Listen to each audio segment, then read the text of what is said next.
Hi, Savannah, Gavin, Olivia, Carissa, Seth, and Hannah. I'm glad you could join us today. If you remember last week, we talked about Joseph and his beautiful coat that his father Jacob gave him.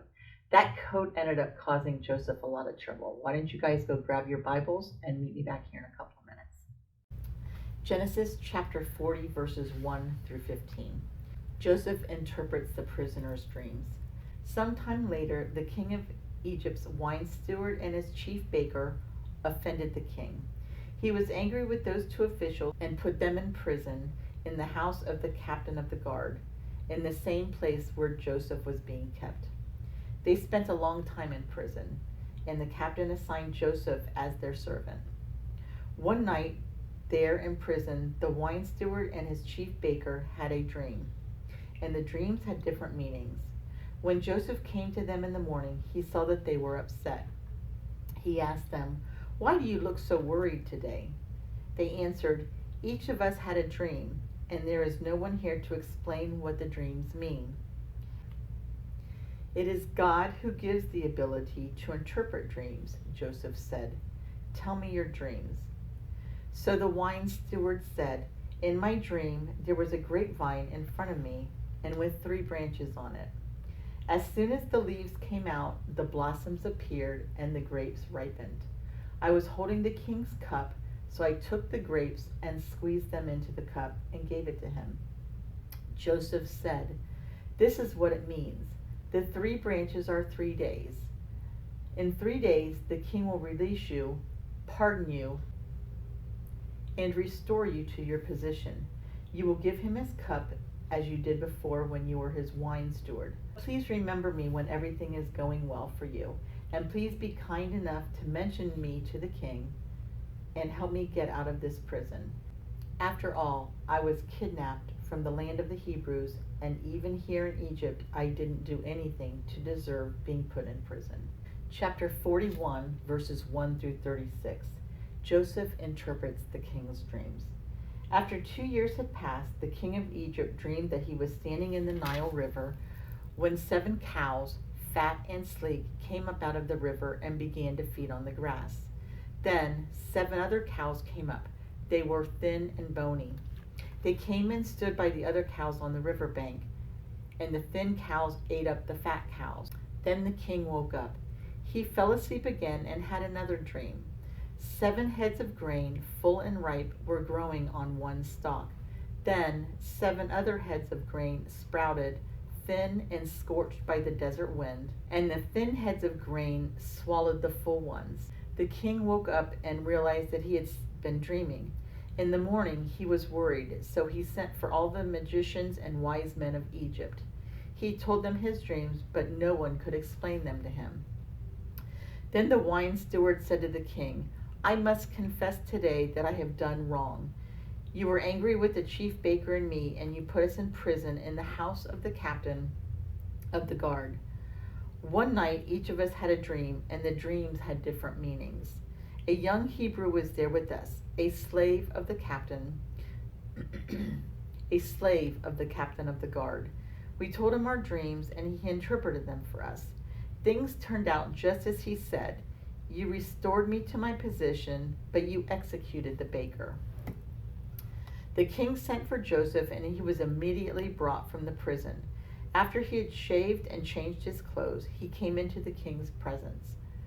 The king said to him, "I have had a dream, and no one can explain it. I have been told that you can interpret dreams." Joseph answered, "I cannot, your majesty, but God will give a favorable interpretation." The king said, "I remembered that I was standing on the bank of the Nile when 7 cows, fat and sleek, came up the river and began feeding on the grass. Then 7 other cows came up, thin and bony. They were the poorest cows I've ever seen anywhere in Egypt. The thin cows ate up the fat ones, but no one would have known it, because they looked just as bad as before. Then I woke up. I also dreamed that I saw 7 heads of grain, which were full and ripe, growing on one stalk. Then 7 heads of grain sprouted, thin and scorched by the desert wind, and the thin heads of grain swallowed the full ones. I told the dreams to the magicians, but none of them could explain them to me. Joseph said to the king, "The two dreams mean the same thing. God has told you what he is going to do. The 7 fat cows are 7 years, and the 7 full heads of grain are also 7 years. They have the same meaning. The 7 thin cows which come up later and the 7 thin heads of grain scorched by the desert wind are 7 years of famine. It is just as I told you. God has shown you what he is going to do. There will be 7 years of great plenty in all the land of Egypt. After that, there will be 7 years of famine, and all the good years will be forgotten, because the famine will ruin the country. The time of plenty will be entirely forgotten, because the famine which follows will be so terrible. The repetition of your dream means that the matter is fixed by God and that he will make it happen in the near future. Now you should choose some man with wisdom and insight and put him in charge of the country. You must also appoint other officials and take 1/5 of the crops during the 7 years of plenty. Order them to collect all the food during the good years that are coming, and give them authority to store up grain in the cities and guard it. The food will be a reserve supply for the country during the 7 years of famine, which are going to come to Egypt. In this way, the people will not starve."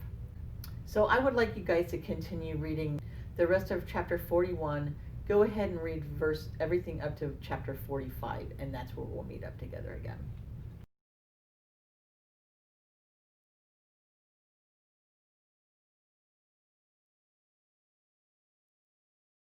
Genesis chapter 45. Joseph tells his brothers who he is. Joseph was no longer able to control his feelings in front of his servants, so he ordered them all to leave the room. No one else was with him when Joseph told his brothers who he was. He cried with such loud sobs that the Egyptians heard it, and the news was taken to the king's palace. Joseph said to his brothers, "I am Joseph. Is my father still alive?" But when his brothers heard this, they were so terrified that they could not answer. Then Joseph said to them, "Please come closer." They did, and he said, "I am your brother Joseph, whom you sold into Egypt. Now do not be upset or blame yourselves because you sold me here. It was really God who sent me ahead of you to save people's lives. This is only the 2nd year of famine in the land. There will be 5 more years in which there will be neither plowing nor reaping. God sent me ahead of you to rescue you in his amazing way and make sure that you and your descendants survive. So it was not really you who sent me here, but it was God. He has made me the king's highest official. I am in charge of his whole country. I am the ruler of Egypt. Now, hurry back to my father and tell him that this is what his son Joseph says. God has made me ruler of all Egypt. Come to me without delay. You can live in the region of Goshen, where you can be near me. You, your children, your grandchildren, your sheep, your goats, your cattle, and everything else that you have. If you are in Goshen, I can take care of you.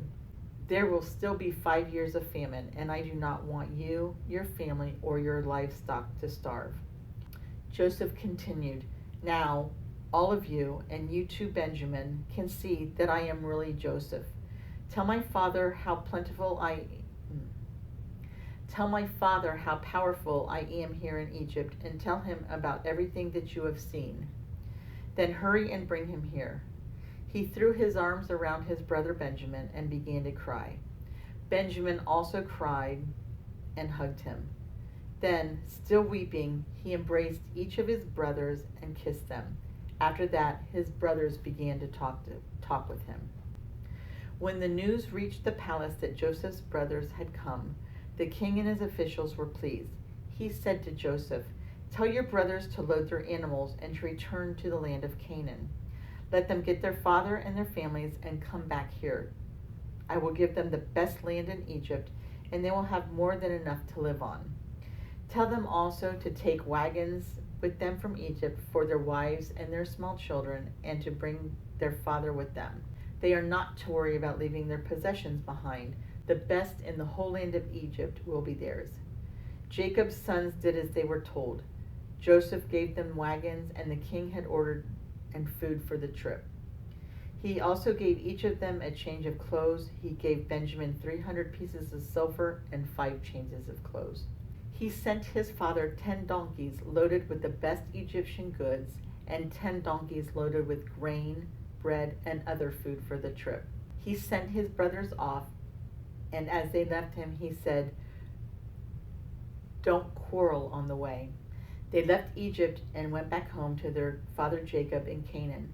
"Joseph is still alive," they told him. "He is the ruler of all of Egypt." Jacob was stunned and could not believe them.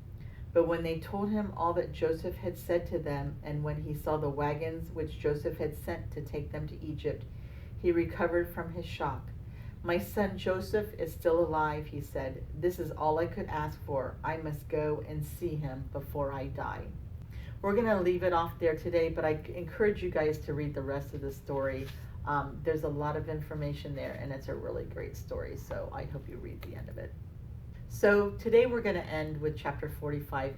I encourage you guys to read the rest of the story of Jacob, Joseph, and his brothers. It will take you all the way to the end of the book of Genesis, and next week we'll start on the book of Exodus.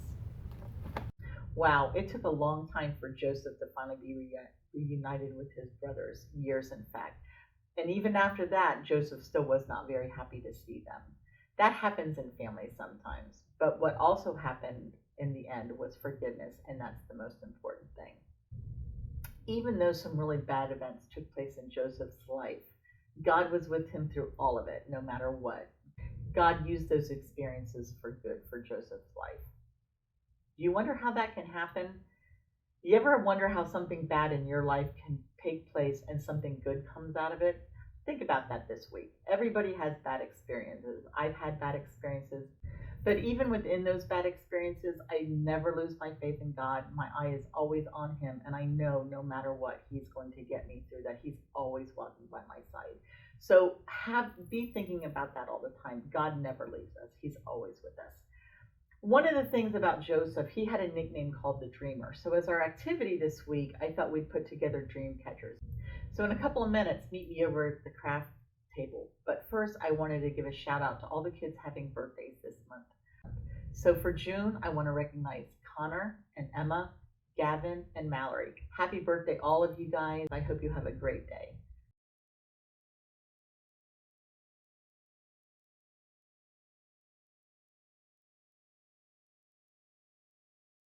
Thanks for meeting me over at the craft table. As we mentioned, Joseph had a nickname. People called him the Dreamer because of all the dreams that he was able to interpret with God's help, of course. So today I thought it would be fun if we all had a chance to make something called a dream catcher. And there's 2 different kinds that we can make this week. There's one for the age level of preschool through 3rd grade. And then the other one we have is for the 4th, 5th, and 6th grade level. They look a little complicated, but believe me, they're not. They're really easy. I hope you guys get on the website. All of the directions, picture tutorials, and everything are there for you, including a YouTube video. So jump on the website, click on the links. And as always, please remember to take pictures and send them to me. I would love to hear from you guys, and I would love to see the crafts you guys are putting together. In the meantime, have a great week, and I really hope to see everybody soon.